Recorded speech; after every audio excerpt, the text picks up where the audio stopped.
अभी जैसे भूमिकला बहन ने बादलों की बात करी, तो बादलों का भी ये एक, इसको ऐसे समझ सकते हैं हम कि हमारी जीवात्मा प्रकाशित है, सूर्य की तरह सदा प्रकाशित है। लेकिन मन से उठने वाली भावनाएं, मन से उठने वाली भावनाएं बादलों की तरह उसके प्रकाश को ढक लेती हैं। क्यों? हाँ, वही वही मुझे भी पहले यही आया वही था कि वही बात है, वही। मन है। तो लेकिन हम प्रकाशित सूर्य को क्या लेना देना, वो ढक गया, उसे क्या मतलब, ढक तो आप रहे हो ना, वो तो प्रकाशित है। अगर अगर मन से प्रभावित होगे तो भावनाओं के बादल उठेंगे ही उठेंगे, और आप उस प्रकाश को आपकी चेतना तक नहीं आने देंगे। आपकी चेतना और जो सूर्य है, सूर्य रूपी जीवात्मा है, उसके बीच में भावना रूपी बादल आ जाएंगे। जी। अगर मन से प्रभावित नहीं हो तो बादलों का कोई अस्तित्व ही नहीं है।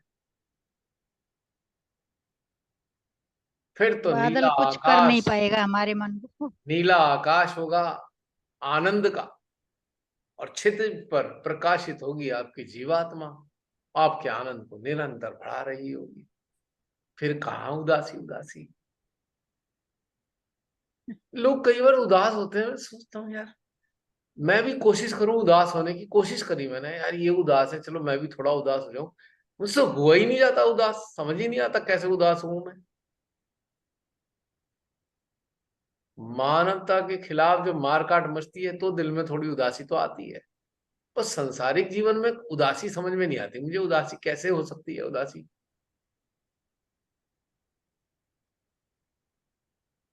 कोशिश भी करता हूं ना उदास हो जाऊं, अच्छा भाई थोड़ा सा उदास होके देखो कैसा लगता है, हो ही नहीं पाता।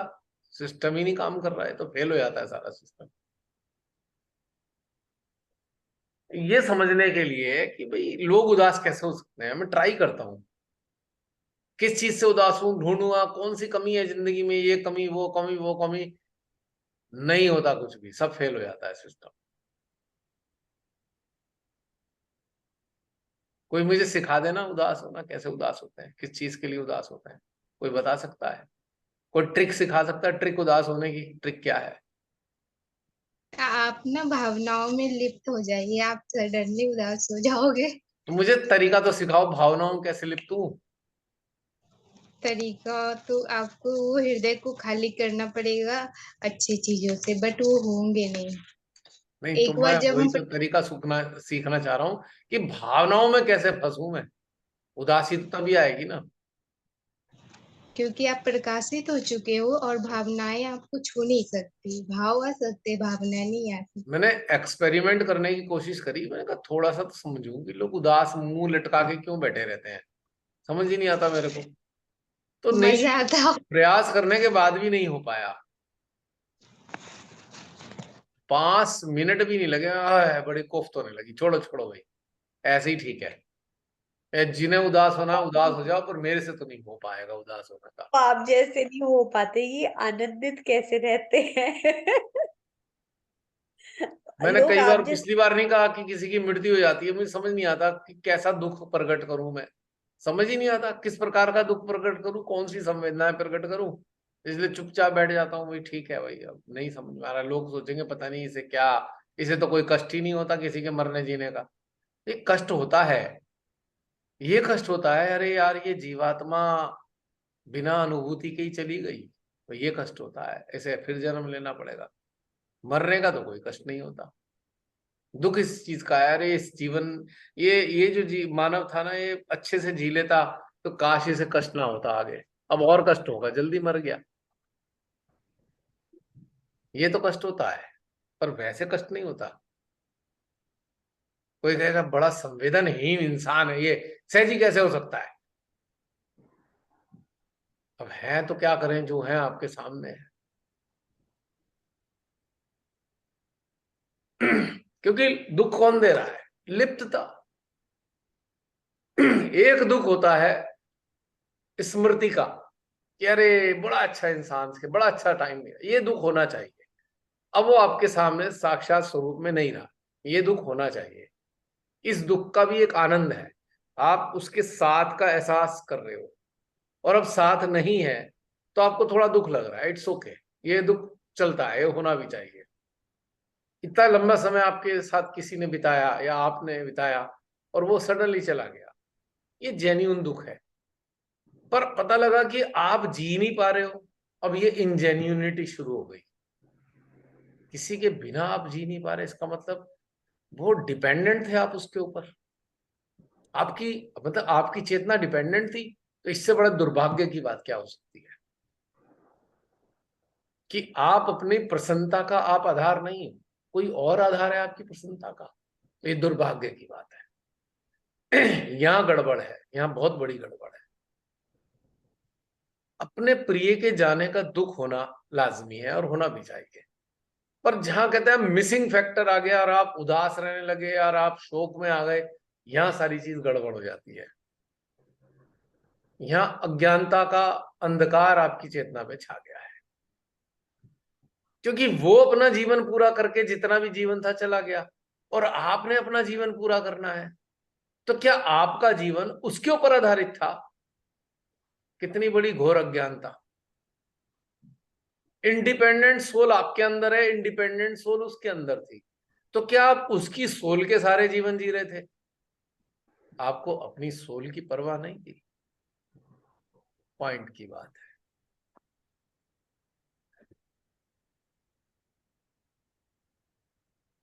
इसका मतलब you have ignored your own soul. आपने अपनी जीवात्मा को इग्नोर किया है पूरी जिंदगी, इसीलिए आपको इतना दुख हो रहा है। 10 साल बाद भी दुख मनाए जा रहे हो, हाय रोना आ रहा है बार बार। यानी कि आपने आप ही सोल को इग्नोर किया, दूसरे की सोल के ऊपर आधारित होकर। ये तकलीफ की बात है, ये अज्ञानता है, भयंकर अज्ञानता, और ये है अटैचमेंट, टू मच अटैचमेंट। 10 साल बाद भी कोई रोने लगता है, मैंने देखा है बहुत से लोग, आंसू आ जाएंगे याद करके, अरे भाई यार कब तक रोओगे? सोचो कब तक रोओगे किसी को याद कर कर। जो अपनी सोल से जुड़े ही नहीं है वो ही रोते रहते हैं लगातार, तो मुक्त कैसे होंगे? और रोना तो उसकी सोल को आ रहा है, और ये सोच सोच के वो खुद ही दुखी होकर रो रही है, हाय किसके अंदर फंस गई मैं, ये तो मेरी तरफ बरसों से देख ही नहीं रहा था। अब वो दुखी हो रही है अंदर से, उसकी वजह से आपको रोना आ रहा है। ये उसका रोना है अंदर, एक तरीके से वो रो नहीं रही वैसे, पर उसको लग रहा है हाय किसकी सोल बन के आई मैं, पूरी जिंदगी सुध ही नहीं ली मेरी। उसे लगता है हाय मेरा तो आना ही व्यर्थ हो गया इसके शरीर में, किसी काम का इंसान नहीं निकला, ये तो इतनी बुरी तरह अटैच निकला, मेरी तरफ देखा तक नहीं इसने। मैं इसे प्रसन्नता का स्रोत हूं, मैं आनंद का स्रोत हूं, मेरी तरफ देखता ही नहीं है, कुछ और देख देख के ही दुखी हुआ पड़ा है ये तो। अब उसे अफसोस होता है जीवात्मा को, हाय श्री माता जी कहाँ फंस गई मैं तो। क्या आप चाहेंगे कि आपकी सोल अफसोस करे?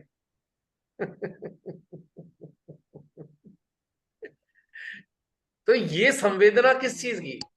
कोई कहता है संवेदन विहीन है मानव। ये मैं समझता हूं रोने वाला इंसान बहुत ज्यादा संवेदन विहीन है, क्योंकि उसे अपनी सोल की सुध नहीं है। तो सबसे ज्यादा संवेदन विहीन कौन? जो अपने सोल को नहीं समझ पा रहा है, उसके पास संवेदना जीरो है। अगर सोल को समझा होता तो जिसकी मृत्यु हुई है उसकी सोल के प्रति संवेदना होती, तो हृदय में एक प्रार्थना भी होती और एक प्रेम भी होता, रोना राना 10-10 साल बाद ना होता।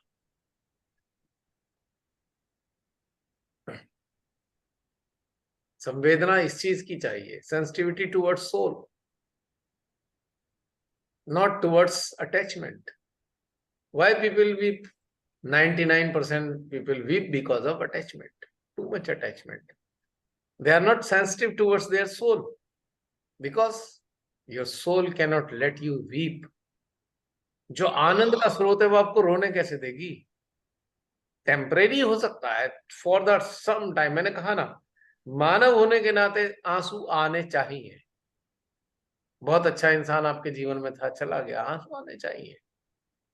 पर उसका शोक अगर आप कर रहे हो तो फिर ये अगेंस्ट द सोल हो जाता है, अगेंस्ट द सोल।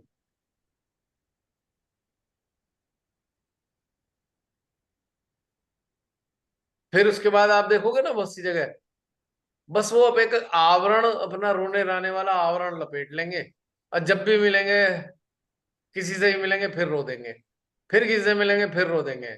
धीरे धीरे रोना रोना रोना उनका जीवन का एक हिस्सा बन जाता है। उनको बस उसमें मजा आने लगता है, बस मिलो कोई फिर रो दो उसके सामने। अरे कब तक रोओगे भाई? रोते ही रहोगे पूरी जिंदगी? दूसरों बड़ा को दिखाने के लिए भी रोते हैं। बस कहानी कहानी खराब होती। नहीं, वो दिखाने के कारण दिखाना तो है, लेकिन उसके पीछे एक डिसऑर्डर आ गया ना। डिसऑर्डर है ना ये सिम एक्चुअली। सिंपैथी गेन करने के लिए। हाँ, टोटली साइकोसोमेटिक डिसऑर्डर है कंप्लीट।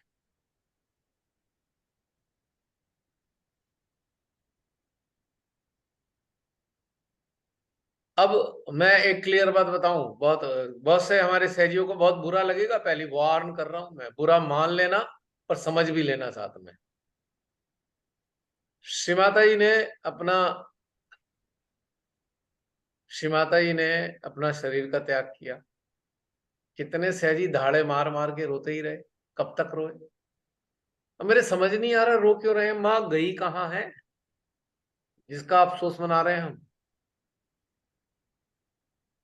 कहाँ गई माँ?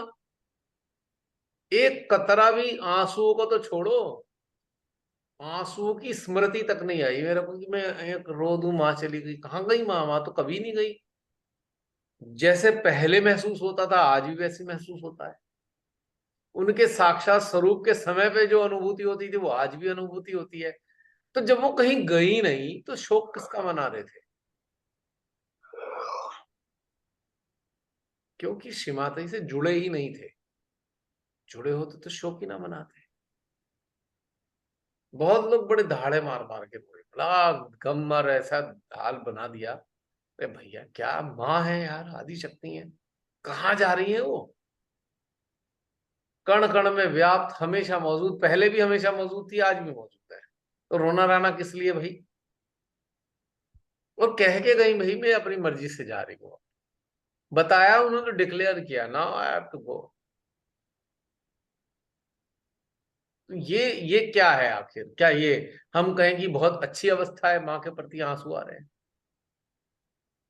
हाँ, इतना इतना हो सकता है कि आपको लगता है अरे माँ का मुस्कुराता हुआ चेहरा देखते थे, अब साक्षात नहीं दिखेगा, बस ये मान सकता हूं मैं। कभी पास जाके मंच पे बैठी है माँ, देख लिया पास जाके, खुश हो गए, हाँ माँ बैठी है। पर मतलब इतना बड़ा अस्तित्व जो ब्रह्मांड की मालकिन है, ब्रह्मांड की मलिका है, कहाँ जा सकती हैं वो? उनका भी रोना मचा दिया। बताओ, ये कोई बात ही? भगवान के लिए भी कोई रोता? भगवान नहीं रहे, ये तो वही बात हुई, भगवान नहीं रहे अब रोना शुरू कर दो। अजीब बात है। ये एक्चुअली में जो लोग साकार से इतना ज्यादा अटैच थे उन्हीं के साथ हुआ, जो सूक्ष्म रूप से बिल्कुल नहीं उतरे हैं। जैसे कि श्री माता जी ने भी कहा था कि आपको मुझसे होकर निराकार से जुड़ना होगा, और वो नहीं हो पाया, इसलिए ये हुआ। दहाड़े मार के चली गया, जो था वो चला गया। जो अब हम पा लिए तो हमें तो महसूस ही नहीं हुआ कि हमने, वो गई नहीं, तो बात बन गई वहीं पे। कभी भी नहीं महसूस हुआ, उस पल भी महसूस नहीं हुआ। जब मैं वहां पे वीडियो बना रहा था तब भी महसूस नहीं हुआ। कॉफिन में लोग हमारे सहजी उठा के ले जा रहे थे कॉफिन को, तब भी नहीं हुआ। जब उन्हें धरती में मर्ज किया गया तब भी कुछ नहीं हुआ। उस वक्त तो मैं मौजूद था, ये सब घटनाक्रम हुआ, आपने देखा होगा, वीडियो बनाया हुआ है। हाँ, आवाज भी आपकी एक है पल एकदम भी नहीं लग क्लियर। रहा था ये कि भाई ये माँ कहाँ चली गई, मैं तो कहीं गई नहीं। एक घटनाक्रम है, दैट्स ऑल। इसी प्रकार से जो हमारे अपने अस्तित्व वाले साथ में होते हैं वो भी कहीं नहीं जाते। इसलिए कोट की मैंने ये बात, वो भी कहीं नहीं जाते, बस हम उनको सामने नहीं देखते। और ज्यादातर लोग तो इसलिए रोते हैं, ज्यादातर लोग इसलिए दुखी रहते हैं लंबे समय तक, जो उनसे सुविधाएं मिलती थी, सुविधाएं से मतलब था एक आपने बातचीत कर ली, आपको सांत्वना सी हो गई, आपका सामान ला दिया किसी ने, किसी ने आपका ख्याल रख लिया, कोई धन दे दिया, वॉटेवर, उसका ज्यादा रोना होता है। सच्चाई ये है, वो बिल्कुल सही अभाव बात हो गया, अभाव का रोना है। किसी के मिसिंग फैक्टर का, ये वाला मिसिंग फैक्टर कम है, वो बाकी चीजों का मिसिंग फैक्टर ज्यादा है। अब जैसे एक हस्बैंड वाइफ हैं, उनकी शादी हो जाती है, उनके माता पिता हैं या पिता ही हैं, अब उनका बच्चा हो गया है, बच्चे को खिला लेते हैं पिताजी, तो एक आसानी हो गई है। अचानक पिताजी चले गए तो उन्हें टेंशन ही हो गई, मैं उनका बच्चे की देखभाल कौन रखेगा। तो रोना इसलिए ज्यादा आता है, चाहे अब इनका ध्यान कौन रखेगा बच्चे को। पहले तो हम फ्री थे, हमारे पिताजी उन्हें घुमा लाते थे, बच्चे को खिला लेते थे। तो यहाँ पे कहानी दूसरी होती है। प्रेम वाला रोना वोना नहीं होता है, प्रेम अगर है तो रोना तो नहीं आएगा। इतना आएगा थोड़ा सा बस दुख लगेगा कि एक सर पे साया था, प्यार रहता था, संभालते थे, प्यार से बातें कर लेते थे, वो वाला दुख आ सकता है, उससे आंसू आ सकते हैं। क्योंकि प्रेम प्रत्यक्ष में, जो प्रेम है प्रत्यक्ष में, वो थोड़ा हट गया। लेकिन ज्यादातर रोना इसलिए पिताजी सब्जी ले आते थे, पिताजी जब हम कहीं बाहर जाते थे घर में रह लेते थे, घर अकेला नहीं रहता था, काम वाला आता था, काम वाली आती थी, उसका थोड़ा मैनेजमेंट हो जाता था, इसका रोना ज्यादा होता है। I am sorry. प्रियंका हंस रही हो। मैं हंस रही हूँ कि ये घटनाक्रम अभी चल रहा था। मेरे मेरे खुद के पापा जब अभी अच्छा। आईसीयू में चले गए कैंसर से, तो बताया था ना आपको कि हाँ हाँ कैंसर है, पुणे में है अभी। तो वो चले गए तो मुझे लोग ऐसे ट्रीट कर रहे हैं बहन भाई कि मैं संवेदनहीन ही हूँ, क्योंकि वो लोग एकदम ओवर रिएक्ट कर गए और मेरे अंदर नहीं आया। तो देख रहे हैं कि सब लोग कह रहे हैं कि कोई फर्क नहीं पड़ता इससे, कोई फर्क नहीं पड़ता। मतलब ऐसे करके थोड़ा सा वो उनकी जो नजरिया था वो मेरी तरफ बदला। मैंने देखा कि यहाँ पे सही कौन है, तो मेरे अंदर से नहीं आ रहा है तो कहाँ से ला दूं, यही समझ में नहीं पा रहे। हम माँ के पास भी बैठते हैं, कहाँ से लाऊं माँ, कहाँ से लाऊं, एक बूंद आंसू नहीं आ रहा है। मुझे अफसोस जरूर है, जो एकदम एग्जैक्टली वही चीज मेरे साथ हुआ। मुझे सिर्फ अफसोस हुआ कि उनको बहुत टाइम मिला था, अच्छा टाइम, बहुत सारा टाइम गए हुए श्री माता जी के स्थानों पर, तो उनकी चेतना जरा सा भी उन्नत नहीं हुई, इसका अफसोस मुझे हुआ। बाकी अभी मुझे कोई ये है ही नहीं, आज कल कभी भी उनका जाना होगा तो अफसोस इसी बात का रह जाएगा। तो इसके लिए लोग तुमसे मुझे कह रहे बहुत, होंगे तुम थोड़ी गड़बड़ हो गई हो, कह रहे होंगे लोग बिल्कुल तुमसे। बिल्कुल, जी जी। और सच्ची बताऊं, जो सहजी ये सुन रहे हैं वीडियो पे, वो आपस में बातें कह के कह रहे होंगे ये जो है ना, ऐसे वाले सेशन अटेंड करती है इसलिए ऐसी हो गई है, नकारात्मक सेशन अटेंड कर रही है ये सारे सेशन नकारात्मक हैं, सहज के अगेंस्ट हैं, इसलिए ऐसी हो गई है ये। ऐसे भी कहेंगे, आपको सुनने को मिलेगा। लेकिन एक बात ऐड करेंगे तुरंत अभी, क्योंकि उसी टाइम, एट ए टाइम, जब ये लोग इतना कर रहे थे, जिसने भी मुझसे बात की उसका रिफ्लेक्शन इतना था, हार्ट हिल रहा था, सबका हो रहा था, सबको चैन मिलने लगा। जो मुझसे बात कर रहा है सब ठीक हो रहा है। ये सामने से ये जरूर आया बात, अब ठीक लग रहा है तुमसे बात करके, फिर मम्मी दीदी जो भी हो, अब ठीक लग रहा है तुमसे बात करके। तब मुझे समझ आया कि मैं सही हूँ। ये चीज बात। कभी एक इसका एक उदाहरण कोट करूंगा, बड़ा अटपटा सा उदाहरण है, एक अटपटा उदाहरण दे रहा हूं इस घटनाक्रम से संबंधित। अब अटपटी बातें ही करता हूं मैं जनरली, कोई बढ़िया बातें तो नहीं करता मैं। बढ़िया बातें वो होती हैं जो समाज में प्रचलन में होती हैं, जो प्रचलन में नहीं है सारी अटपटी बातें होती हैं। ठीक। तो अब जो ईगो एक, सेटिस्फाई कर। हाँ वही वही। अब एक अटपटी बात ऐसे है जैसे कि अब तुम्हारी स्थिति कैसे है, कि भाई तुम्हें कुछ हुआ नहीं, तुम रो ही रहे भी नहीं, पर जिसने तुमसे बात करी उसे अच्छा लगा। अब क्या होता है, तुमने देखा और सुना होगा कि भाई बड़े सारे कई 5-7 अच्छे फ्रेंड होते हैं, उन्हें ड्रिंक करने का बड़ा शौक होता है। सब बैठेंगे ड्रिंक करेंगे खूब, पर उनमें से एक ऐसा रखेंगे कि भाई जो ज्यादा ना पिए या बिल्कुल भी ना पिए, ताकि उन्हें घर छोड़ के आ जाए। उनके साथ बैठे, उनकी कंपनी दे, और उनमें से जरूर एक आधा ऐसा होता है कि जो भाई ठीक ठाक रहता है, उन्हें घर छोड़ छोड़ के आता है सबको, नशेड़ियों को, जो लुट गिरे पड़े होते हैं उन्हें उठा उठा के सबके घर में छोड़ के आता है। ऐसा अक्सर आप समाज में देखोगे। तो लेकिन उसे बोलेंगे भी कि तुम किसी काम के नहीं हो, तुम पीते हाँ, नहीं हो। लेकिन उससे उसके बिना काम भी नहीं चलता, उन्हें पता है छोड़ आएगा ये हमें। उन्हें ये पता है कि भैया ये हमें छोड़ आएगा, इसका होना जरूरी है। गाड़ी कौन चलाएगा, हम तो पी पा के टुन्न हो जाएंगे, गाड़ी तो यही चलाएगा, सबको घर में पटक के आएगा ठीक ठाक हालत में। तो ऐसे ही जो जागरूक मानव है ना, तो इस संसार में जो संसारिक अटैचमेंट है, उनके नशे में डूबे हुए लोग हैं, उनकी जो पीड़ा है, उन्हें पता है कि इससे जो है ये नशे में नहीं डूबा हमारी तरह, कहीं ना कहीं राहत मिल जाती है हमें उससे। और गलत कहते रहेंगे पर लाभ भी लेते रहेंगे, ये भी मैं बता रहा हूँ इंटरेस्टिंग। सामाजिक स्तर पे आपको गलत कहते रहेंगे, पर लाभान्वित भी आप ही से होंगे, ये भी उन्हें पता है। लेकिन अपनी मजबूरी है, उनके अटैचमेंट है अपने। अटैचमेंट का नशा बड़ा प्रगाढ़ होता है, दारू के नशे से भी ज्यादा प्रगाढ़ नशा है उसका, तो 7-8 घंटे में उतर भी जाता है, पर अटैचमेंट का नशा नहीं उतरता, बड़ा तीखा होता है, अगले जन्मों तक चलता है तो नशा, मरने के बाद भी नहीं सही। छूटता है।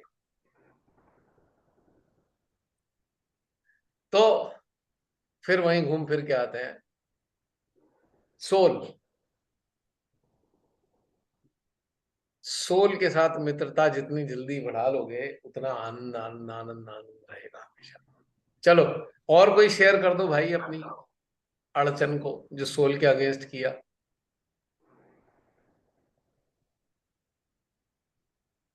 कोई और बताना चाहेगा कि अगेंस्ट भैया किया कुछ और उसके बाद क्या हुआ, फिर ये हुआ, ऐसी वाली बात है। कुछ दिनों से चिंतन चल रहा था कि मुक्त कैसे हों। तो बार बार ऐसे ही मतलब घटनाक्रम सामने आ रहे थे जिसमें कि मतलब कुछ इच्छाएं थी जो मतलब डिजायर्स थे जो पूरे नहीं हो पाए, अनफुलफिल्ड रह गए। कुछ कुछ ऐसे सिचुएशन भी दिख रहे थे जो संज्ञान में नहीं है, कभी ऐसे हुए होंगे। वो मुझे समझ में नहीं आया कि ऐसा क्यों बार बार दिख रहा है कि कुछ पूरा नहीं हुआ है। पर आज इस सेशन से क्लियर हुआ कि क्यों ऐसा हो रहा था। हम्म। अब देखो, आपको बता दूं, सोल कोई बहुत बड़ी बड़ी चीजें नहीं एक्सप्रेस करती, बहुत छोटी छोटी मामूली हम्म। मामूली चीजें एक्सप्रेस करती है, छोटी छोटी। और आप उसको बस समझते रहो, और उसको समझ लो, उसको देखो क्या हो सकता है उसका, फिर आप देखो कितने प्रसन्न हम्म। रहोगे। बहुत छोटी छोटी चीजें। सोल को महल नहीं चाहिए, सोल को बहुत सारा धन भी नहीं चाहिए, बहुत सारी बहुत छोटी छोटी चीजें चाहिए उसको। वो उनको अनुभव करना चाहती है खाली, उसको धन को एक्युमुलेट करने से उसका कोई लेना देना नहीं है। Soul never leads you to accumulate wealth, ये इम्प्योरिटी है, एक्युमुलेशन।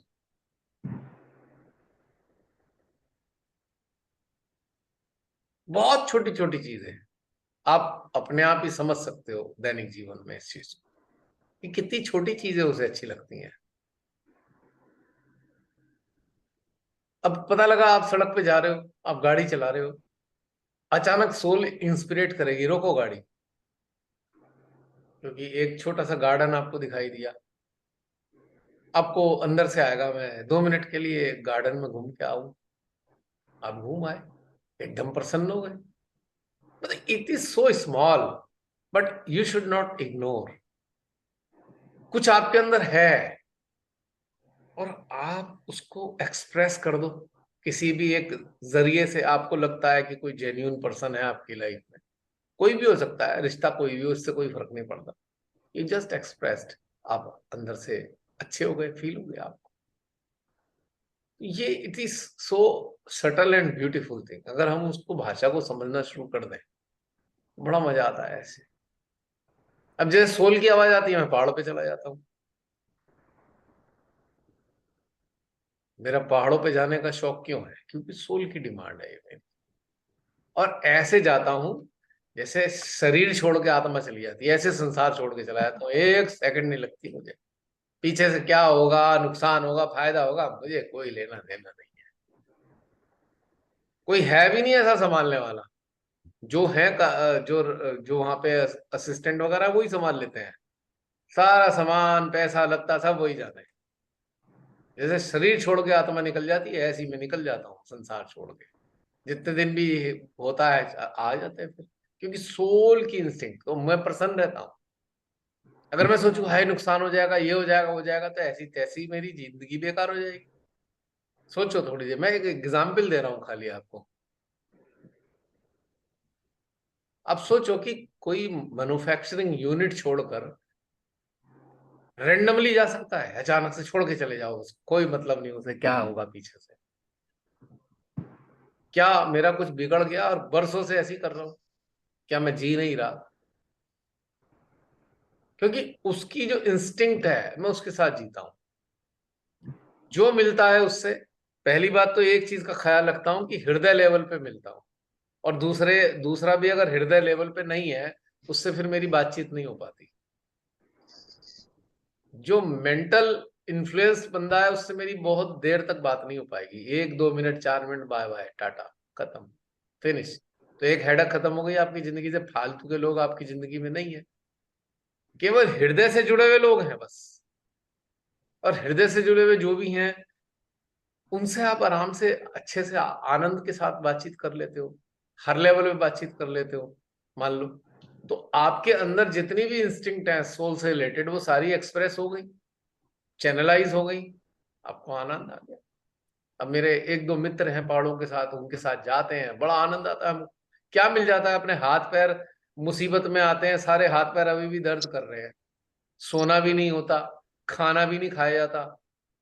आपको मैं बता दूं, पूरे पिछले 6 दिन में मैंने 6 डेज का मेरा जो ट्रैक था, उसमें मैं आपको बताता हूँ गिन के कितनी रोटी खाई है मैंने, गिन के। मैंने मुश्किल से 6 रोटी खाई है 6 दिन में, 6 रोटी केवल। उसी से जिंदगी चल गई है। हल्का फुल्का एक आध अपनी और डीएक्सन वाली कॉफी पी है। तो क्या मिला भाई मुझे वहां जाके? अपना भूखे रहे, खाने का दिल नहीं करा, हाथ पैर दर्द करा के आए, खर्चा भी किया, क्या मिला? और पीछे से यहाँ क्या हुआ मुझे मालूम ही नहीं अभी तक। क्या नुकसान हुआ, फायदा हुआ, मुझे लेना देना भी नहीं उससे। कहने का मतलब है कि फिर भी आनंद आ रहा है।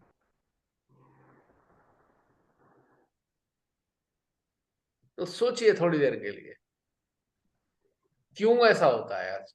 क्योंकि अंदर की आवाज है। सोल कहती है मुझे तो पहाड़ पे जाना है, बहुत दिन ले नहीं गया है, चल भाई चल तू मेरे साथ चल, ले जाता हूँ तेरे को भी। तू आनंदित रहे, मैं भी आनंदित रहूंगा। अब ये पीछे जो चोटी दिख रही है आपको, ये है द्रोणागिरी पर्वत। ये द्रोणागिरी पर्वत वही है जो हनुमान जी उठा के लाए थे संजीवनी बूटी के चक्कर में। अब हनुमान जी इतने बड़े पर्वत को ले आए, राम जी को तो बूटी चाहिए थी। मतलब उन्होंने कहा भाई हनुमान इसे रख दे यहीं, हम ले लेंगे अपने आप बूटी। बोले प्रभु इसलिए तो लाया हूं, मुझे तो पहचान ही नहीं है इस चीज की, बूटी कौन सी है, तो भूल ही गया। तो वो तो पूरा पर्वत उठा के ले आया, यहाँ रख दिया पीछे मेरे सर के पीछे जो दिख रहा है। द्रोणागिरी पर्वत 7,000 मीटर से ऊपर का है ये। तो कहने का मतलब यह है कि सोल के मुताबिक जीवन जीने की इच्छा रही तो कभी भी दुख तकलीफ ऐसे आसपास फटके भी नहीं। अरे संसारिक स्तर पे दुख तकलीफ आते रहे, उससे कोई नहीं फर्क पड़ता। आप दुखी नहीं होने चाहिए वो अंदर से। और ये रहस्य मैंने श्री माता जी के चरणों में लाए बगैर प्राप्त कर लिया था कि अगर सोल के साथ चलोगे तो प्रसन्न ही रहोगे। और इसीलिए मैं आज आपसे ये शेयर कर रहा हूं, क्योंकि ये सत्य घटना है, मेरे जीवन की वास्तविक घटना है। इस चीज को समझा था पहले भी मैंने। और इतने मैं प्रकार के लोग दुख ढूंढ लेते हैं, मुझे तो मिलते ही नहीं दुख। कौन सा दुख से दुखी होके मैं अपना जीवन उदासी में बिताऊं। अब किसी के सामने दुख भी इसलिए प्रकट करना पड़ता है, उसे बुरा लग जाएगा। किसी के जीवन में दुख आया, अगर मैं हंस रहा हूंगा तो उसे बुरा लगेगा ना। हाँ भाई बहुत गलत हो गया भगवान जी, बहुत गलत हो गया, चलो ठीक है, खुश हो गया वो भी, पर अंदर से थोड़ी दुखी है। पर सांत्वना कुछ लोग लेना चुप ही नहीं होते। है। कुछ लोग चुप ही नहीं होते, दुख सुनाते ही चले जाते हैं, सुनाते ही चले जाते हैं। बीमार है ना मानसिक रूप से, उन्हें लगता है दुख सुनाकर उन्हें आराम मिल जाएगा। क्योंकि वो अगर सोल से जुड़ जाते तो दुखी रहते ही नहीं। फैक्ट यही है, सोल आपको कभी दुखी नहीं होने देगी। भगवान बहुत दुख है मेरी जिंदगी में, भगवान रोज चिल्ला रहे हैं, भगवान धीरे से कह रहे हैं आत्मा के जरिए अपनी सोल से तो जुड़ जा। वो सुन नहीं रहे, रोज चिल्लाना शुरू कर दिया उन्होंने, रोज चिल्लाएंगे पर अंदर वाली आवाज नहीं सुनने के, उसे इग्नोर करते रहेंगे। अब देखो कितने सहजी आपसे ही मिलते होंगे, दुनिया जहान के दुख सुनाते होंगे अपने को। मैंने भी बड़े दुख सुने हैं सबके। मैं चलो भाई निकालने दो, खाली हो जाएगा फिर अपनी बात कह दूंगा। क्योंकि जब तक भरा हुआ कोई है तो फिर वो उसके अंदर कुछ जाता नहीं है, पहले खाली होने दो। लेकिन बशर्ते एक शर्त होनी चाहिए, आप ये देख लो तो अच्छे हृदय का इंसान होना चाहिए। जिसके आप दुख सुन रहे हो वो हृदय अच्छा होना चाहिए, वरना आप टाइम वेस्ट कर रहे हो, you are just wasting your time. क्योंकि अच्छे हृदय का नहीं है तो दुख सुनाना उसकी एक पॉलिसी है, उससे भी उसने कोई ना कोई लाभ उठाना होगा, ये समझ लेना। लेकिन अच्छे हृदय का इंसान के दुख सुन लेने चाहिए, इग्नोर नहीं करना चाहिए। क्योंकि आप सेकंड स्टेप में उसको वो रास्ता दिखाने वाले हो जो उसको कभी दुखी नहीं रखेगा। यहाँ पे संवेदनशीलता थोड़ी बहुत होनी चाहिए, क्योंकि साधक साधिकाओं के लिए होनी चाहिए। वही अपना रोज अपना उसका दुखों का पिटारा खोलकर सिंपैथी गेन करने वालों से तो दूर रहना चाहिए। कि भाई हो गया, रोज तुम्हारा टेप रिकॉर्डर बटन दब जाता है, वो नहीं चलेगा। फिर उसका वो दुरुपयोग करते हैं, आपको फिर दबाएंगे, अपने दुखों को दिखा दिखा कर दबाएंगे, अपनी जबरदस्ती बातें मनवाएंगे आपसे। ये बहुत सारी ऐसी चीजें हैं। लेकिन अगर हृदय गड़बड़ है, डू नॉट ट्राई, कुछ मत ट्राई करो, दूर हो जाओ। क्योंकि सब कुछ वहीं पे डिपेंड करता है, फिर वो आपका मैटर नहीं है। क्लियर बता रहा हूं मैं, वरना आप बहुत पछताओगे बाद में। अच्छा, बहुत से लोग, अभी किसी ने पोस्ट डाल रखी थी, ओ वो पैसे नहीं दिए मेरे, उसने अभी किसी उसमें फेसबुक में डाल रखी थी ग्रुप में, 2-3 बार जगह जगह किसी ने डाल दी, सहजी ने, पैसे नहीं दिए। तूने क्यों दिए पैसे पहले? अच्छा दिए थे तो ये सोच के देता कि मदद कर रहा हूं, क्यों उधार दिए भाई? और सहजी को उधार देने का मतलब है तूने तो पाप ही कर दिया, तू तो क्षमाता जी और उसके बीच में आ गया। चल ठीक है, तुम्हें लगा कि ठीक है भाई जेन्युइन बंदा है, पर फिर आप ये मत सोचो कि वो रिटर्न करेगा, करेगा करेगा, नहीं करेगा नहीं करेगा, छोड़ दो उसे।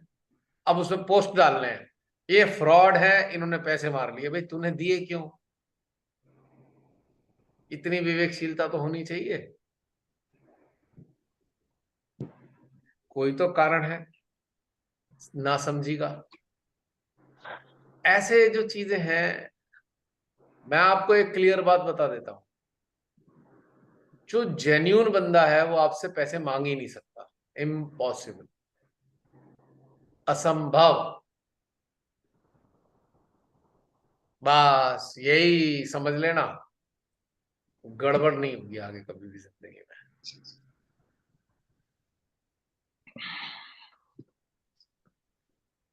पैसे मांगना एक अलग तरीका होता है, जैसे कि आप का रोज का उठना बैठना होता है, जैसे व्यापारी होते हैं, जैसे हम भी लोग हैं। हमारे से पड़ोसी आ जाता है, भाई साहब 10,000 रुपये पड़े हैं, कल दे दूंगा, ले जाओ। वो एक अलग मैटर है, क्योंकि आप एक डीलिंग में हो, आप बिजनेसमैन हो, आपके सराउंडिंग में बिजनेसमैन है, आपस में लेन देन करना चाहते हैं। मेरे से कितने मेरे पड़ोस के व्यापारी कितनी बार लेते थे, मैंने कभी नहीं लिए, लेकिन मेरे से बहुत लेते थे, दे देते थे समय आने पे। That is a different thing. लेकिन अगर कोई कह रहा है जी मेरे पे तो ये भी नहीं है, मदद कर दो, तो भाई तू सहजी तो नहीं हो सकता, एटलीस्ट इम्पॉसिबल।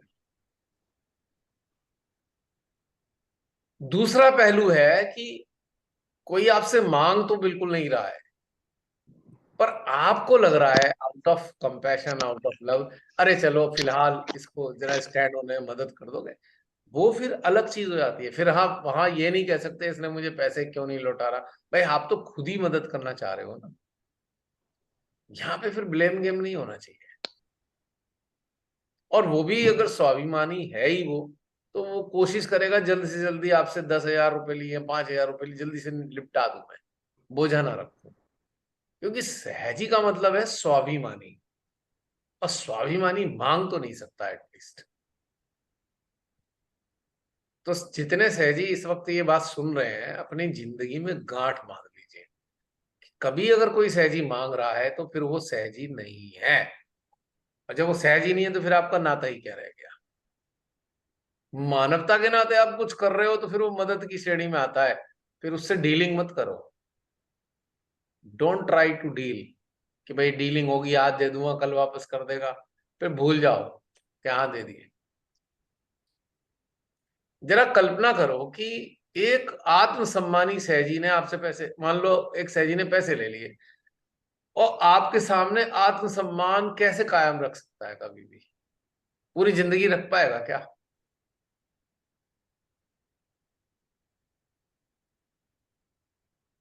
आपने खुशी खुशी ऐसे ही बड़े प्रेम भाव में, जैसे एक बच्चा होता है, उसको जैसे हम कहते हैं ले बच्चे तेरे लिए गिफ्ट है, वो एक अलग मैटर हो जाता है। आपने थोड़ा उसको स्टैंड खड़ी करने में कर दिया। लेकिन अगर कभी भविष्य में वो कहे कि भैया ये पैसे ले लो, तो आप ले लो, उसके स्वाभिमान की भी रक्षा करनी चाहिए। फिर उसको सप्रेस मत करो कि भाई नहीं दे, नहीं रहने दे, रहने दे। तो उसके अंदर स्वाभिमान है, उसकी भी तो सम्मान करना चाहिए ना। इफ अब अगर आपके पैसे कोई वापस करना चाहता है, 2 साल बाद, 10 साल बाद भी देना चाहता है, तो ले लो भाई, क्योंकि सम्मान करो उसके आत्मसम्मान का। उस वक्त वो स्थिति में नहीं था, 10 साल बाद तो हो सकता था वो चाहता था कि वो रिटर्न कर दूं, तो उसको भी सम्मान देना चाहिए, ऐसा नहीं है। ये वाली बातें भी समझनी जरूरी है इस चीज में। तो सहजी मंगते नहीं होते, सहजी सुविधा भी नहीं चाहते, सहजी कन्वीनियंस नहीं ढूंढते, याद रखना इस बात को। उन्हें प्रेम के और वात्सल्य के रिलेशन होते हैं, कन्वीनियंस के रिलेशन सहजी के नहीं होते कभी भी। अगर हैं तो फिर वो सहजी नहीं है, आई एम सॉरी, डेफिनेटली वो सहजी नहीं हो सकते।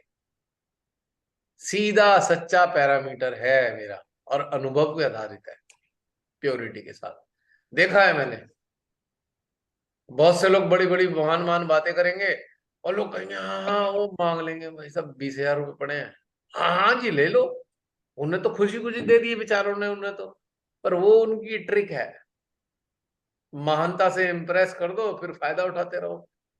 फिर वो एक धीरे से कह देंगे भाई साहब कल जरा जाना था, गाड़ी भी भेज देना। मैंने देखे हैं ऐसे लोग। वो हमारे घर में कंस्ट्रक्शन होनी है, वो भी लगवा दो, फ्री लगवा दो, पता लगा डिपार्टमेंट ऐसा फ्री मिल जाएगा वहां, वो भी फ्री में ले लो। I have seen. और कोई कोई का तो बताया था मैंने, घर में जाके बैठ जाते हैं, आपका हवन ववन कर देंगे, फिर पैसे मांग के ले जाएंगे आपसे बाद में। आप दे तो दोगे, आपको यही लगेगा चलो मैं उधार दे रहा हूँ, लेकिन वो उनकी ट्रिक है कि आपकी बाधा दूर कर दी, लाओ मेरी चार्जेस दे दो, आओ आप।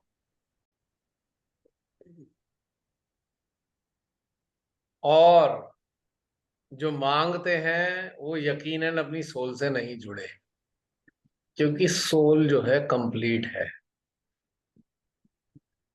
सोल पूर्णता का अनुभूति कराती है आपको, और मांगते आप तब हो जब पूर्णता की अनुभूति नहीं होती है आपके अंदर।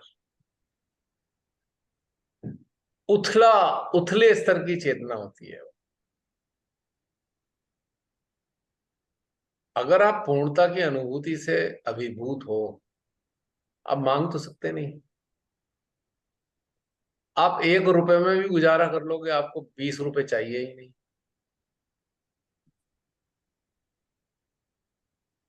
भ्रम है वो, एक तरीके से गलत है। आप किसी को इस तरीके से आप हेल्प करे जा रहे हो तो it is against the awakening, जागृति के ही खिलाफ है वो। क्योंकि उस अभाव में जो उसके साथ में उसके अंदर घटित होना था, वो आपने घटित नहीं होने दिया, ब्लॉक कर दिया आपने। क्यों बहन सुमेधा बहन, जो डॉक्टरी का एक पेशा है, उसमें क्या करते हैं कि अक्सर एलोपैथिक मेडिसिन की बात कर रहा हूं मैं, वो कॉजेज पे काम नहीं करती, वो सरफेस पे काम करती है ना। बस पेन हो रहा है, सिम्टम्स ठीक करते हैं। हाँ बस पेन हो रहा है, उसका एक गोली दे दो जिससे ब्रेन को सिग्नल, पेन के सिग्नल ही मिलने बंद हो जाए ब्रेन के द्वारा, तो उससे दर्द खत्म हो जाएगा, ऐसा लगेगा दर्द है ही नहीं, पर कॉजेज तो ठीक नहीं हुए। वो तो शरीर खुद ही ठीक कर लेता है कुछ दिन शरीर में। करता ही ठीक है। तो थेरेपी थेरेपी इस तरीके से होती है, थोड़ी देर तक इसे ऐसे रखो, इसे दर्द ना महसूस हो, इतने इन द मीन टाइम शरीर अपने आप को ठीक कर लेगा। यही है ना थ्योरी बहन? जी भैया। अमूमन 72 आवर्स में मैं समझता हूँ आराम मिलना शुरू हो जाता है, हीलिंग का प्रोसेस शुरू हो जाता है, नॉर्मल कंडीशन अगर है तो, कोई गंभीर समस्या नहीं है तो। 72 घंटे, 24 घंटा महाकाली का, 24 घंटा महासरस्वती का, और 24 घंटा महालक्ष्मी का। ये 72 घंटे हो गए। तीनों पावर मिलके इसका प्रयास करती हैं। ये इसी से पता चलता है कि जब शरीर की इम्यूनिटी नहीं रहती तो कोई दवा काम नहीं करता है। एग्जैक्टली, बिल्कुल इसी से पता लग जाता है। भाई 72 घंटे में रिकवर नहीं करा तो डॉक्टर भी कहते हैं गंभीर केस में, भैया आप कुछ नहीं कह सकते, अब पता नहीं, अगर हील नहीं हुआ है 72 घंटे में तो अब हम नहीं कह सकते कुछ, क्योंकि इंटरनल सिस्टम, सपोर्ट सिस्टम काम नहीं कर रहा है ना बहन? ऐसा ही होता है। जी भैया। क्योंकि एक मेरे पड़ोसी था, रात को 2:30 बजे बड़ी जोर से दरवाजे पे ठपठपाने की आवाज आई, मैं उठा, देखा पड़ोसी के फादर खड़े हुए थे, बोले बेटा जरा चलना है, रात में बेटे का एक्सीडेंट हो गया। मैं फटाफट 10 मिनट में तैयार हो गए, गाजियाबाद में गए। तो उसकी वैन को, कॉल सेंटर में काम करता था, जो डंपर होता है ना, वो डंपर, उसने उसको बिल्कुल पिचका दिया गाड़ी को, उसकी सीरियस हेड इंजरी हुई, serious head injury, bleeding, excessive bleeding पूरी जगह से, आंख से, कान से, सब जगह से लग रहा था कि गॉन केस है। 4-5 दिन पहले ही खड़े खड़े उस बच्चे को, वैसे ही खड़े खड़े उसने कहा भैया आप मेडिटेशन करते हो मुझे भी करा दो। खड़े खड़े बात बात में मैंने कहा अच्छा चल हाथ खोल के फील कर ले, कुछ कराया नहीं प्रोसेस, वो एनर्जी फील्ड से कुंडली उसकी उठ गई और उसको कुंडली फील हो गई, उसे अनुभव आया। 4 दिन बाद ये घटना घटित हो गई। और जब मैंने उसको देखा, सबसे पहले वो रोए जा रही, उसकी मम्मी रोए जा रही, कंडीशन ऐसी थी। पापा चूंकि फोर्स में थे, सीरियस थे, तो इसलिए बताओ अपने आप को उन्होंने रोक रखा था, भाई अधिकारी थे वो, आरएएफ में थे, कमांडेंट हो। तो उसके बाद मैंने कहा अच्छा रुको तो सही 1 मिनट, मैंने सर पे उसके हाथ देखा, तो देखा यार शस्त्रार पे तो वाइब्रेशन ऐसे आ रहे हैं अच्छे खासे। तो मैंने मम्मी से कहा उसकी, मैंने कहा आंटी आप चिंता मत करो, ठीक हो जाएगा ये। एडमिट कराया उसको, कौन सा था वो, कौन सा नर्सिंग होम है, शारदा या कैलाश नाम का कोई नर्सिंग होम है उसका, ब्रेन का, वहां पे उसको एडमिट कराया गया। तो एडमिट कराने पे जब मैं भी वहीं था, उसके पापा ने पूछा जी, उसके पापा तो मेरे से कह रहे थे बचेगा नहीं, खुद ही कह रहे थे, क्योंकि उन्होंने तो देखे हैं बतेरे केस, ऐसा हो जाता है।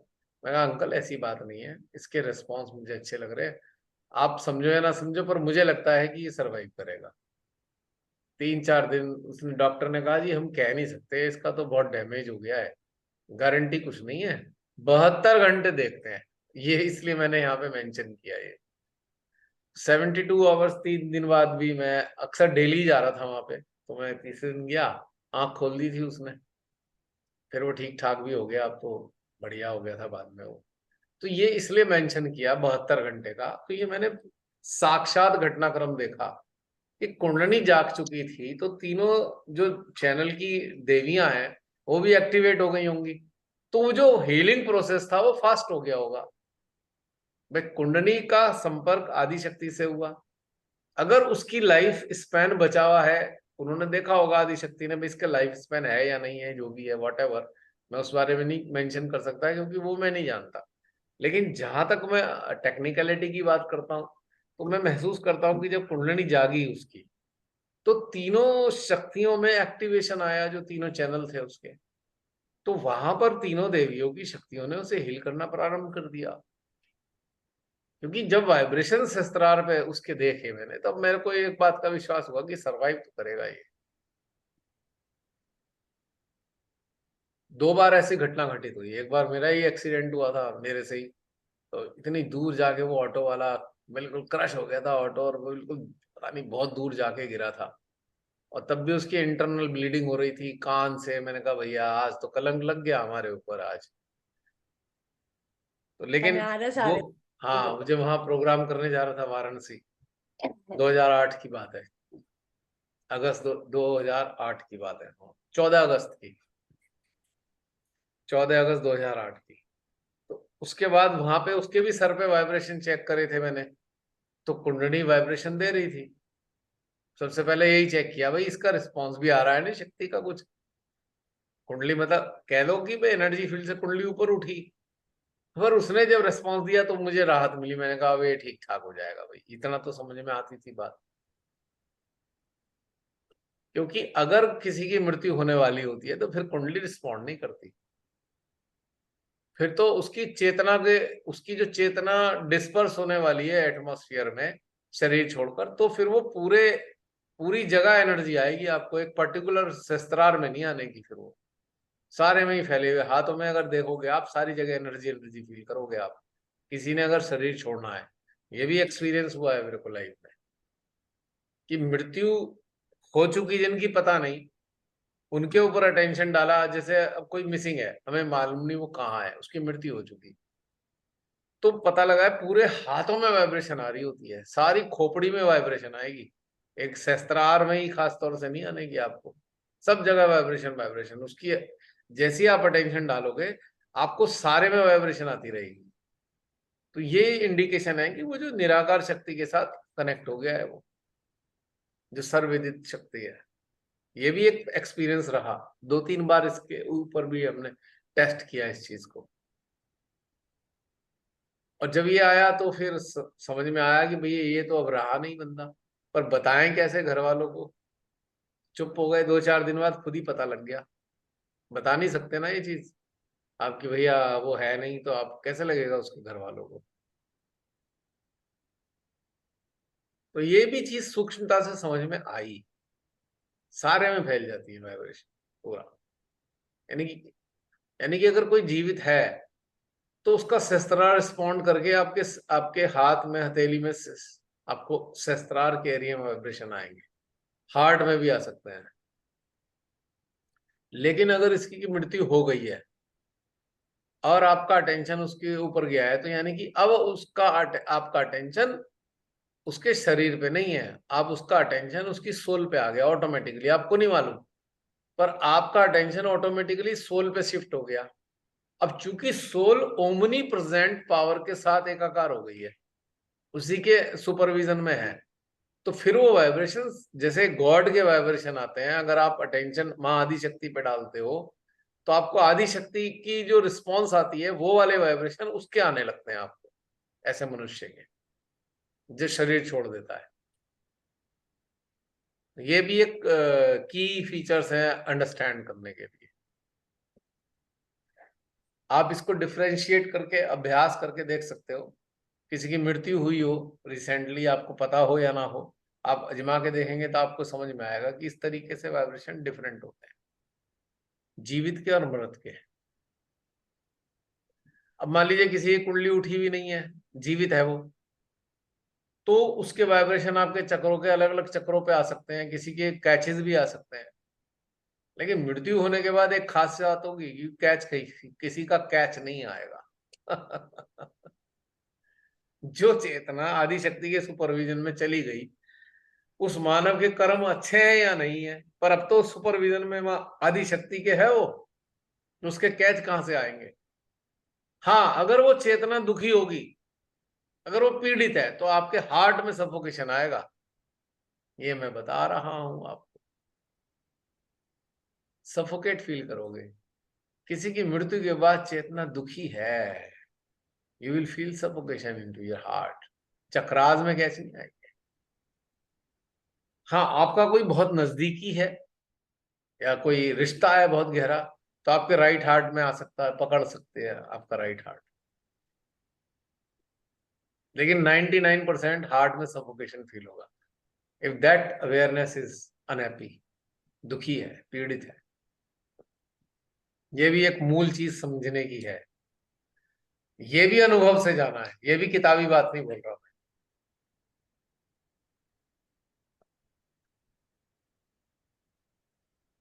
है इंटरेस्टिंग बात। बहुत। अरे भैया, ओहो मेरी घड़ी रुकी हुई है, आज तो बहुत टाइम हो गया, 1 बज गया। मेरी घड़ी वॉल क्लॉक बंद पड़ी है आज ही, घड़ी ने गड़बड़ करा दी भाई। मजा। देखा डिपेंडेंट होने का नतीजा कितना बुरा होता है। कितना टाइम हो गया, समझ लेना इस बात को। So always be independent. देखो मैं घड़ी पे डिपेंड हो गया तो ये सेशन कहाँ तक पहुंच गए, मुझे तो पता ही नहीं चला आज कितने सेशन हुए। 1:02 हो रहे हैं। अभी मैंने गौर किया है, घड़ी तो आगे चली नहीं रही। मेरा मिस हो गया था ना, मेरा कॉम्पनसेशन दे रही हूँ। अच्छा, ये तुम्हारी वजह से गड़बड़ हुई है सब। मैंने कुछ किया नहीं है, पर खुद से हो गया। अब तुम इस बात को देखो कि माँ आदि शक्ति सबका कितना ख्याल रखती है। बहुत। आज तो मेरा चित्त ही नहीं गया इधर टाइम क्या हो रहा है, मैं घड़ी देखी 2-4 बार, सर पे ऊपर देखा, मैंने कहा अच्छा ये टाइम हो रहा है, मैं शांत हो गया, चलो भी पता है टाइम। मतलब मैं इतना स्ट्रेन नहीं कर पाती आईज को। मैं 3 बजे से ऑनलाइन बैठी हूँ और अभी मैं एकदम फ्रेश हो गई। कारण क्या है? वो जो बैठी थी तुम मजबूरी में बैठी थी, अंडर प्रेशर बैठी थी, यहाँ फ्रीडम के साथ हो। तो यही तो डिफरेंस है फ्रीडम में और प्रेशर में। फ्रीडम आपको बहुत। प्रसन्नता आनंद देती है और प्रेशर आपको थोड़ा कष्ट देता है। मैं बहुत मेजर डिफरेंस ये फील कर रही हूँ, और स्पेशली जब ये जूम सेशन आया तो इतना तेज कंपैरिजन आया कि हम लोग कितना लाइफ में खो देते हैं प्रेशर की वजह से, और बहुत ज्यादा चीजें खत्म हो जाती है उन थोड़े से एक सो कॉल्ड कंडीशंस की वजह से, जो हमारे को लगता है कि सूटेबल है। अब देखो, हम में से जो प्रेशर में होंगे वो यहाँ से गायब हो गए, जो स्वतंत्र है वो भी मौजूद है, यही डिफरेंस समझ लो। किसी ना किसी का तो प्रेशर है ना, बहुत 12 बज गए, 1 बज गए, 2 बज गए, सुबह उठना है, जाना है, ये फला फला फला, तो ये प्रेशर आ गया। तो अभी 49 तक देख रहा था मैं, अब 25 रह गए, हाँ। 24 गायब। तो इसका मतलब प्रेशर है, और जो यहाँ मौजूद है वो इंडिपेंडेंट है। तो यही डिफरेंस इस चीज से भी समझ सकते हैं कि हाउ प्रेशर आपको लिमिटेड कर देता है, सीमित कर देता है प्रेशर आपको। किस हाँ, मैं चीज का यही प्रेशर है? मिनट। संसार का प्रेशर है, वो सीमित कर रहा है आप। जो संसार यहीं छूट जाएगा, उसका इतना प्रेशर मानकर जीवन जीते हैं, तो वो आपको बहुत सीमित सीमित सीमित करता चला जाता है, क्योंकि आप कहीं वी ना आर कहीं बंधे हुए हैं, आप स्वतंत्र है ही नहीं। नहीं, merging with unlimited, merging with the Yes, unlimited. यही तो बात है इंटरेस्टिंग। तो ये सारी छोटी छोटी बातें होती हैं। आपको अगर निर्बंध होना है तो उस सोल से जुड़ना पड़ेगा, वो आपको हमेशा स्वतंत्र रखेगी। आप बंध ही नहीं सकते, इम्पॉसिबल। बंधते हो आप तब जब आप सोल की नहीं सुनते, अब बंध जाते हो, फंस जाते हो आप। बंद करें जसलीन? क्या टाइम हो? अब तो 1:05 हो गया। चलो, कितनी देर का सेशन रह गया होगा ये? मुझे कुछ आइडिया नहीं है। अब देखो मेरे पे भी प्रेशर आ गया टाइम का, बताओ, सोचो कितनी गड़बड़ बात है। क्लॉक ने ही प्रेशर लगा दिया। सोचो जरा सा, क्लॉक इतना प्रेशर देती है तो आम आदमी कितने प्रेशर में जीता है। मेरे जैसा इंसान ही प्रेशर में आ गया, भाई बहुत देर हो गई है, बंद कर दो। नहीं,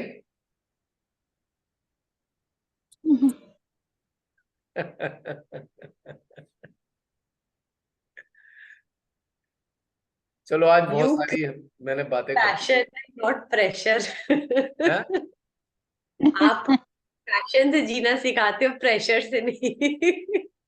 ये वाला केयरिंग आएगा। ये तुमने सही अप्रोप्रिएट वर्ड बोला। Develop some passion to reduce the pressure of your life. One should be passionate to reduce the pressure of all kinds of phases of life, right? बहुत सही। प्रेशर बढ़िया चीज नहीं होती। जब प्रेशर बढ़ता है तो बीपी भी इधर उधर होने लगता है फिर। बीपी भी दाएं बाएं होने लगता है। अरे ये क्या हो गया, लो हो गया, हाई हो गया, फलाना ढिकाना।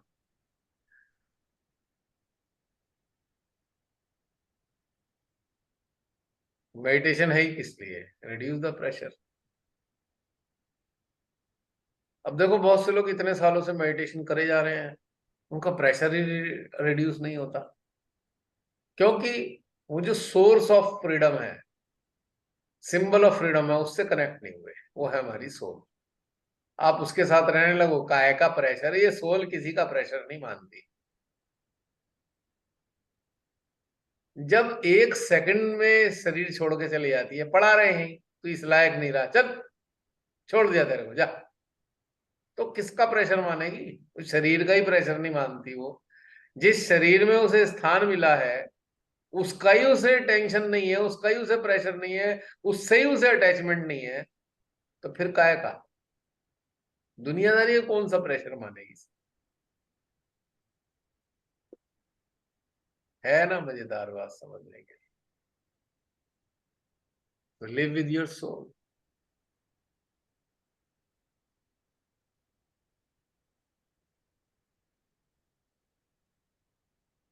कहां से कहां पहुंच गए। चले थे, स्टार्टिंग वाइब्रेशन देखते थे, हाथ में वाइब्रेशन आ रहे हैं, ये आ रहा है, ठंडा आ रहा है, अरे कहां पहुंच गए? अब भटक के यहां तक आ गए हो तुम लोग। अब योग भ्रष्ट स्थिति में हो आप सब लोग इस वक्त। Credit goes to me. नहीं, अच्छे खासे योग में थे, कहां पहुंच गए? सोल पोल के चक्कर में फंस गए नहीं। तो अब पूर्ण योग की तरफ बढ़ रहे हैं अपनी जो हमारे जीवात्मा बाकी के। सहजी कहेंगे, मैं खुद ही कह लेता हूँ, क्रेडिट गोज टू मी। आप सब लोग भटक चुके हो पूरी तरीके से। आपकी गलती है, आपको समझ होनी चाहिए थी। मेरा क्या, मैं तो ऐसे ही हूं। नहीं, ये वाला भटकना बिल्कुल सही है भैया। क्या बहन? ये ये वाला भटक भटकना बिल्कुल सही है। बहुत सही है भटकना। हर भटकने हाँ वाले को जी सही बिल्कुल। लगता है कि वो सही कर रहा है, ये भी मैं बता रहा हूँ। नहीं हम खुश हैं इस भटकन में। ये अभी अभी इसका आंसर ये आ गया, क्योंकि आपने कहा था ना हृदय गदगद हो जाएगा, तो मेरा हृदय तो गदगद है। प्रियंका हाँ, याद और रखती है बात, प्रियंका पकड़ के रखती है, इधर उधर बहुत नहीं। ये तो बड़ा सही बता देती है। एकदम सेशन होगा, टिक टिक टिक टिक सब बता देगी, ये हुआ ये हुआ ये हुआ। मैंने कहा हमें तो याद ही नहीं रहता है। मेरे अंदर से आ रहा था कि मतलब इन सेशंस और इन आपसे जुड़ने से पहले, मतलब जस्ट मतलब बहुत सारे हम क्रियाएं करते थे और हमें सेटिस्फेक्शन नहीं मिलती थी। हमें लगता था अच्छा ये भी कर ले वो भी कर ले, बहुत सारी हीलिंग्स करते थे। पर अब हमारे अंदर क्या हो रहा है, मतलब हम कंप्लीट होते जा रहे हैं, कंप्लीशन की तरफ बढ़ रहे हैं, और इधर उधर वेवर नहीं कर रहे, ये भी ट्राई कर रहे वो भी देख ले, नहीं। हम हमारे पास अब जो है हम उसमें पर्याप्त और उसी में बढ़ रहे हैं। So this is a very big difference. जैसे कोई इंसान जीवित है तो कैसे पता लगता है? उसकी नब्ज फड़क रही है, पल्स फड़क रही है मैन? जी जी भैया। अगर कोई जागरूक है, प्रकाशित है, तो फड़कन हृदय में होती रहेगी, गदगद गदगद होता रहेगा, इससे पता लगेगा वो प्रकाशित है, अन्यथा अंधकार में है। तो हृदय का जो गदगद होना है शरीर की नस की फड़कन की तरह है, नब्ज की, जीवित है। प्रकाशित ही जीवित है, जो प्रकाशित नहीं है वो मृत समान है। सीधी सच्ची बात, क्लियर कट। अब प्रकाशित कौन है? जो हमारे अंदर प्रकाशित अस्तित्व है, आप उससे जुड़े हो तो आप भी प्रकाशित हो। अब एक शीशा होता है, शीशे को आप रोशनी के सामने रख दो, शीशा भी प्रकाशित हो जाता है, नहीं? अब शीशा नहीं है कोई तो फिर उसका प्रकाशित होना मुश्किल है। यानी कि अगर आप शीशे समान स्वच्छ हो अंदर से, आपके अंदर ईर्ष्या, अहंकार और ये जो बाकी जो आज के 6 पाप हैं वो नहीं है, आप शीशा हो तो आप प्रकाशित हो, सीधी बात। और ये हैं तो प्रकाशित नहीं हो। एकदम सरल सरल बातें हैं। इसके लिए समझने के लिए कौन से शास्त्र और कौन सी किताबें पढ़ने की जरूरत है, बताओ? सीधी सच्ची बात है। सच बात यह है, जिनके हृदय स्वच्छ है उसे पढ़ने से कोई लाभ नहीं, उन्हें पढ़ने की जरूरत नहीं। और जिनके अंदर कंटेमिनेशन है उन्हें बहुत पढ़ना पड़ेगा, क्योंकि कॉम्प्लिकेशंस हैं तो उसे मेंटल लेवल पे कुछ संतुष्टि चाहिए। इधर से पढ़, उधर से सुन, उधर से कर। और जब कॉम्प्लिकेशन ही नहीं है तो ये सब जानने की रिक्वायरमेंट भी नहीं है। आप हो अंदर से वैसे ही हो, आप वैसे ही चल रहे हो आगे, खत्म। जितने लोग ये ज्ञान व्यान की तरफ बाहरी रूप से जाते हैं वो सारे कॉम्प्लिकेटेड एंटिटीज हैं, फीचर्स हैं उनके अंदर, कॉम्प्लिकेशंस हैं, ढेर सारे कॉम्प्लिकेशन। और वो कॉम्प्लिकेशंस को छोड़ना नहीं चाहते बल्कि उनका सॉल्यूशन ढूंढ रहे हैं। समझ पा रहे हो मेरी बात? और कंफ्यूज्ड हो जाता है। They are trying. अब एक इंसान है, वो लूटपाट मचा के धन कमाए जा रहा है, कमाए जा रहा है। अरे एक दिन कठिन समय आता है, वो जाता है किसी ज्योतिष के पास, जाऊं बड़ा यार ग्रह नक्षत्र थोड़े डाउन चल रहे हैं, वो ज्योतिष के पास जाने की जरूरत थी ही नहीं, सीधा सच्चा काम करता, परिणाम भी सीधे सच्चे आते। अब ग्रह नक्षत्र नाराज ही इसलिए हुए तूने उल्टे पलटे काम करे, अब तू ढूंढ रहा है ज्योतिष से कोई रास्ता निकल जाए। यानी कि जो गड़बड़ ठीक नहीं करना चाहते वो सॉल्यूशन ढूंढना चाहते हैं, उधर इधर उधर, यहां से मिल जाए, ये कर लूं, बाबा के पास चला जाऊं, कोई मंत्र बता दे, कोई तरीका बता दो। अरे भाई छोड़ दो, इन सब चीजों की जरूरत ही नहीं है आपको। समझ पाए मेरी बात? इंटरेस्टिंग बात। मैं किसी साइकोलॉजिस्ट के पास चला जाऊं, किसी ज्योतिष के पास चला जाऊं, क्योंकि उल्टा काम करना छोड़ना नहीं है, तो फिर ज्योतिष चाहिए। अब करते ही नहीं तो फिर ज्योतिष किस लिए चाहिए? समझने की बात है। When greed is there, then astrologer is there.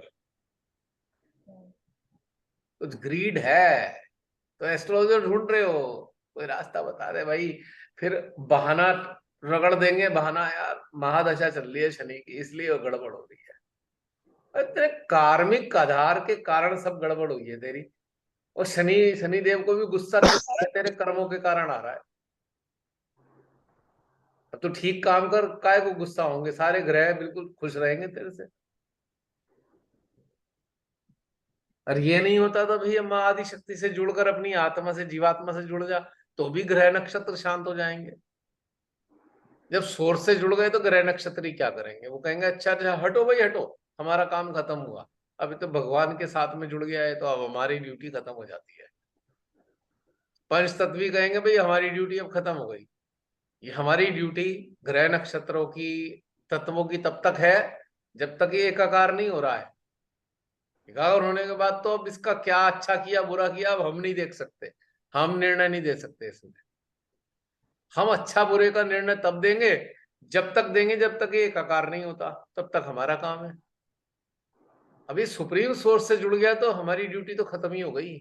अब तो वही डिसाइड करेंगे इसका क्या होना है। हम कौन भला? हम तो पुरस्कार लेके खड़े हैं। माँ तेरे पास पहुंच गया, बता क्या दे दे इसको।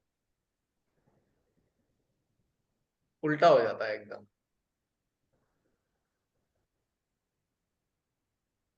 अब जो सोल से जुड़ गया, देखो इंटरेस्टिंग बात, जो भगवान से जुड़ा हुआ है उसके लिए तो देवी देवता पुरस्कार देने की सोच रहे हैं।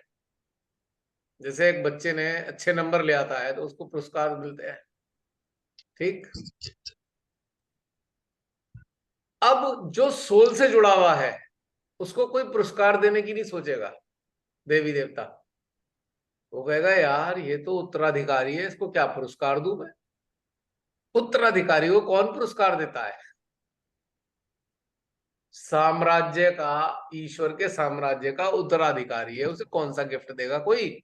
उस गिफ्ट की क्या वैल्यू है उसके लिए? पॉइंट समझ में आ रहा है आपको?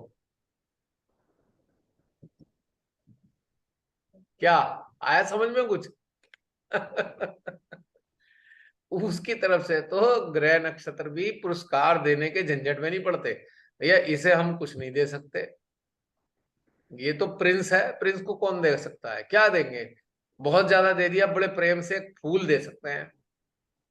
कभी देखा आपने कि बहुत बड़ा अमीर आदमी उसको कोई गिफ्ट देता है? देखा है कभी किसी ने आपने? बहुत अमीर लोगों को कोई गिफ्ट दे पाता है क्या? बताना जरा।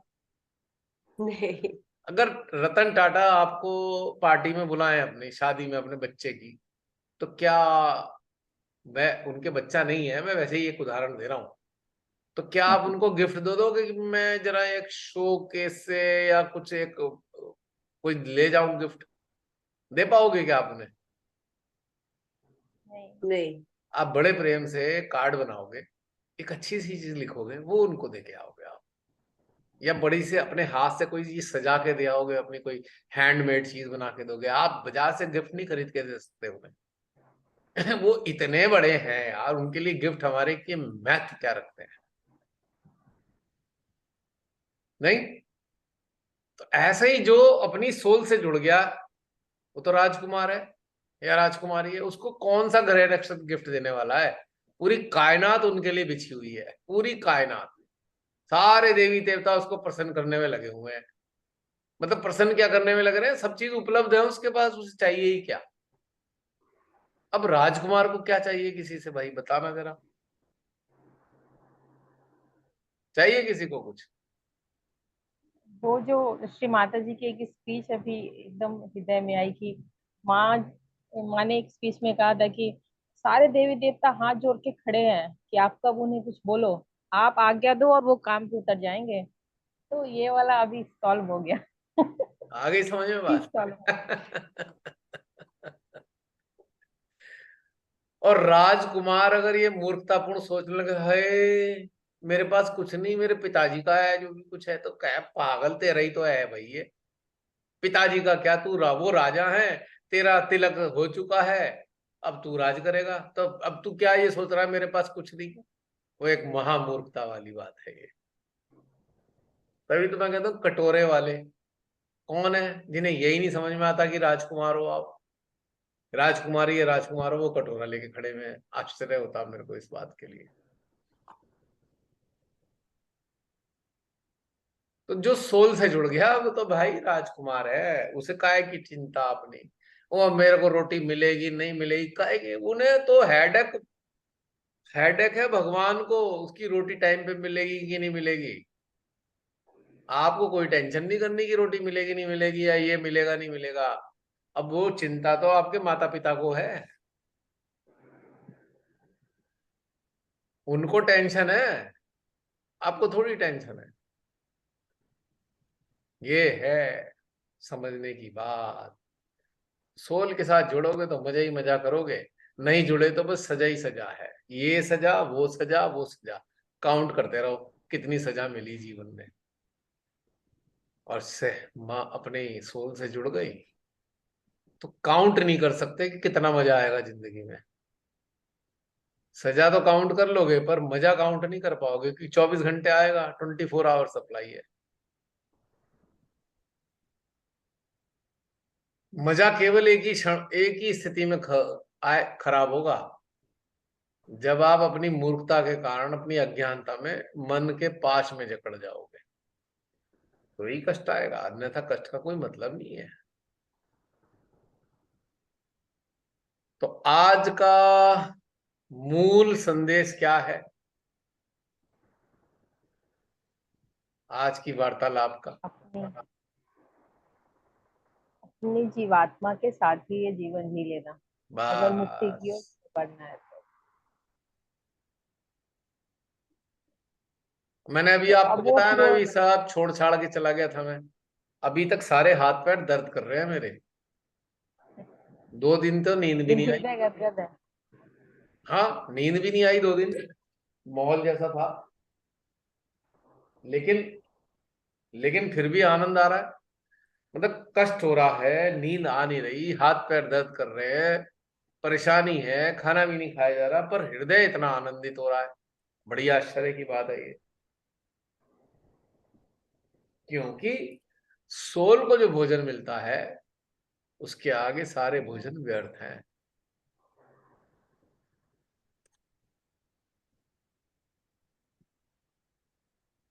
फिर लास्ट में यही लाइन दोहराऊंगा,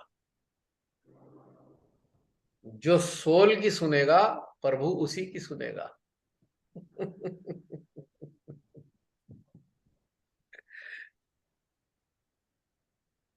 जितने भी ऊंचे दर्जे के आप किसी का इतिहास उठा के देख लो, उन्होंने किसी की नहीं सुनी कभी जिंदगी में। उठा के देख लो, जितने भी संत हुए, सदगुरु हुए, किसी की नहीं सुनी। और वर्तमान समाज की तो बिल्कुल भी नहीं सुनी उन्होंने। और उस समाज ने उन्हें कितना कष्ट दिया, शारीरिक कष्ट दिया, यंत्रणाएं दी, दुनिया भर की, किसी की नहीं सुनी उन्होंने। केवल अपनी जीवात्मा की सुनी। पंच प्यारे हुए, उन्होंने किसकी सुनी भाई? क्यों जसलीन, किसकी सुनी उन्होंने पंच प्यारों ने? उन्हें तो इतना कष्ट दिया। वो गोविंद सिंह जी के साहबजादों को तो चिनवाई दिया गया, फिर भी नहीं सुनी उन्होंने किसी की, ना किसी से झुके, ना सुनी। आज भी अमर है, तब भी अमर थे, आज भी अमर है। आज बड़ी श्रद्धा से, बड़े प्रेम से हम याद तो करते हैं ना उन्हें।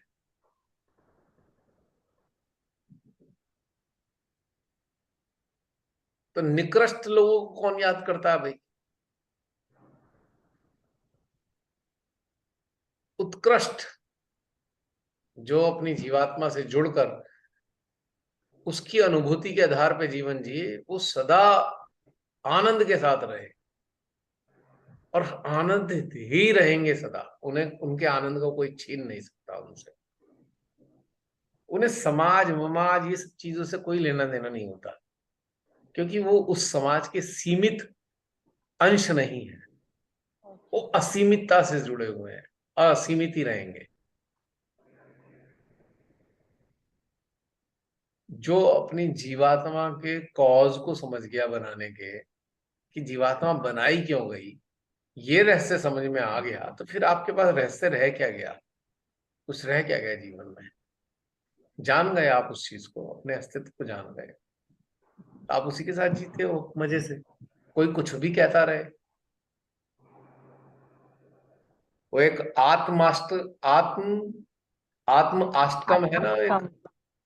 हाँ जी भैया। जरा उसके बोल किसी को याद हो तो बोल देना। देखो, आपको अपने आप ही समझ में आ जाएगा, जो मैं बोल रहा हूँ वही तो बोल रहा हूँ।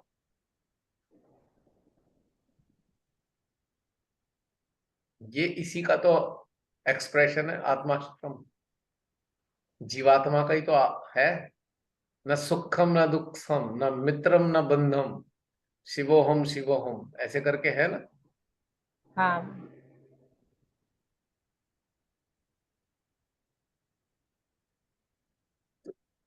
वो जो फीलिंग है, अब शिव देखिए, आपने शिव के कितने फॉर्म देखे हैं? क्या संसार का घटनाक्रम शिव के घटनाक्रम में नहीं है?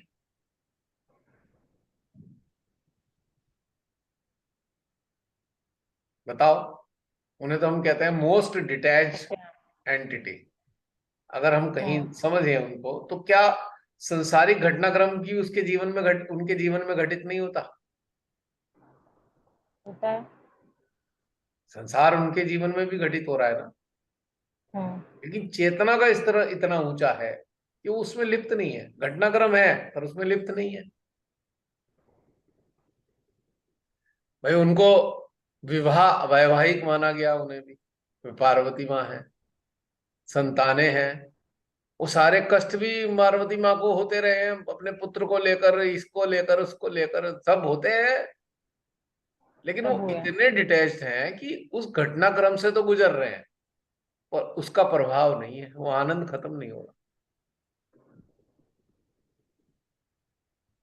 तो मानव जीवन में घटनाक्रम घटते रहेंगे, उससे क्या लेना देना। वो आनंद सदानंद रहना चाहिए, सर्वदा एक ही अवस्था हृदय में बनी रहनी चाहिए। आनंद का एक ही कारण है खत्म होने का, जैसे ही अपनी सोल से हटोगे आपका आनंद खत्म हो जाएगा।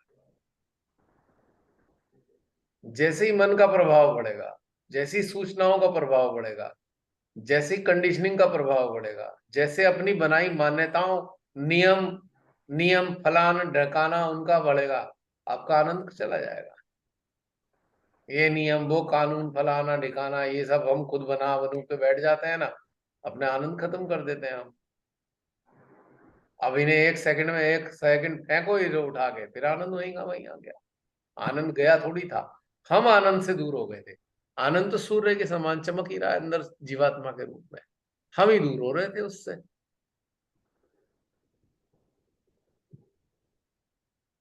हुआ समझ में आया? क्लियर हुआ पॉइंट?